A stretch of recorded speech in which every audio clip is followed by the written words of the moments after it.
You need to be aware that the healing is going to hurt more than the abuse, okay? Let me explain why. As someone who was with a narcissistic abuser for 18 years of my life, I have researched this topic to no avail. I have literally pretty much detoxed demons out of my own body that I inherited from him. Cognitive dissonance after domestic violence and narcissistic abuse, because in my opinion, they go hand in hand. You kind of have to be a narcissist if you're abusing another human being. Empaths, you don't abuse people. We might react to someone else's abuse and there might be some reactive abuse. That's a thing.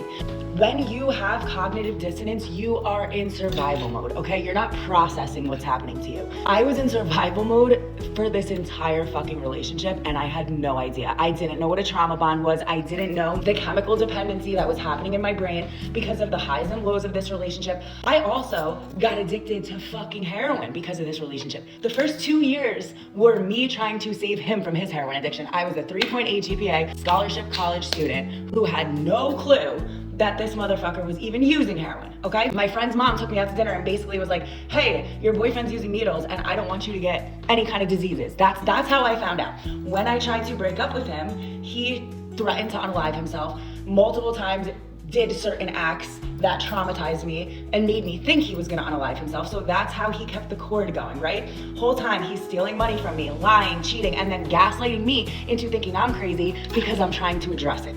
Eventually I stopped addressing every single thing he did to hurt me. He was constantly bringing up the things I did in my own addiction. There was never accountability. My intuition was screaming at me the entire time. It was screaming at me about the way he treated his mother, about the way he treated my female friends, about the way he treated his own friends, but I didn't listen. When I finally left 11 months ago, I was a shell of the human being I once was. Like, I could not eat, I could not sleep, I was manic, I was a complete mess. And this is all a result of CPTSD, which if you dealt with domestic violence or narcissistic abuse, you have CPTSD, because PTSD is a result of one traumatic event, right? That you're replaying in your head over and over. CPTSD is completely different. It's complex. It's multiple traumatic events happening over and over and over that cause cognitive dissonance and all kinds of other symptoms that are very similar to ADD.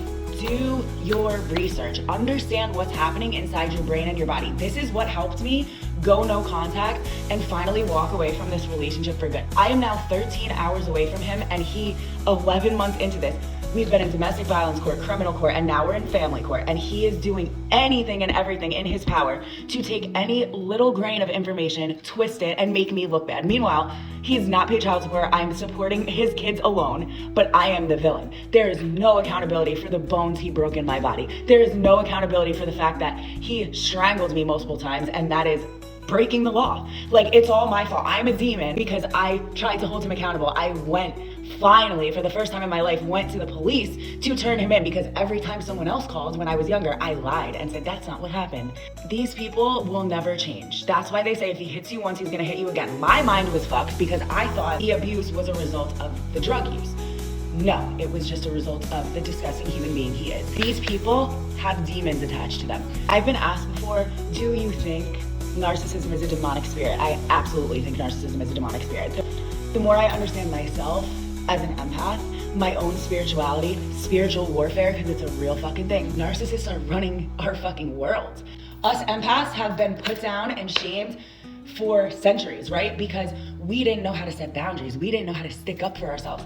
Once you learn how to do that, you will become unstoppable. But first you have to get through the healing stage. It's gonna suck. I'm here to tell you, you are fucking detoxing from this relationship. If you are leaving an abusive relationship, I was trying to get him to stop. I was trying to get him to realize how bad he was treating me and fix it. I still thought I could fix him. Up until the point I kicked him out of my home, I still thought I could fucking fix him. What did he do? He went and got a girlfriend. He went and got a girlfriend half his fucking age. This is what these people do. They do not give a fuck about anyone on this planet but themselves. They don't give a fuck about anyone on this planet over their ego, over their image, over what people think of them.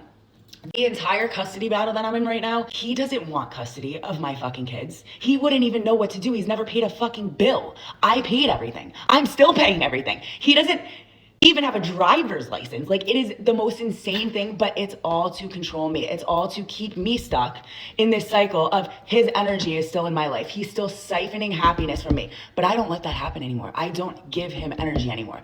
Court is very difficult for me, He has rights to FaceTime my kids every day on their tablets. I just walk out of the room. I don't want to hear his voice. I don't want to see his fucking face. But this is 11 months into this. This is after literally being in the fetal position, crying for probably God knows how many months straight, not knowing if I was making the right decision, ripping my kids from where we've lived our whole lives and moving 13 hours away, but it was the best decision I ever fucking made, okay? I'm here to tell you, I am this close to being on the other side of this, okay? I just gotta get through custody court. I am this close. I have full custody right now. Give yourself a chance, okay? You need to know. You need to like sit there with yourself and be like, I have to cut myself off from reality for a little while, and I need to do the work to heal my own soul from the trauma that I just faced for however long you were in this relationship. You need to understand what cognitive dissonance is. You are literally blocking stuff out. I handled being choke slammed over furniture, being strangled, being punched in the arm while I was driving so much calmer than I handle the stupid things that happen now that give me anxiety because I am traumatized. Okay, my kids start being loud and it's like immediate anxiety. When you're in this safe environment is when all the trauma starts coming up. It's not gonna come up while you're in the middle of the trauma. You need to prepare yourself for that. These people are absolutely demonic, but we can defeat them if you have the knowledge that you need to do so. I love you. If you are facing something like this, please follow me because I am constantly trying to uplift and motivate survivors. Happy Friday!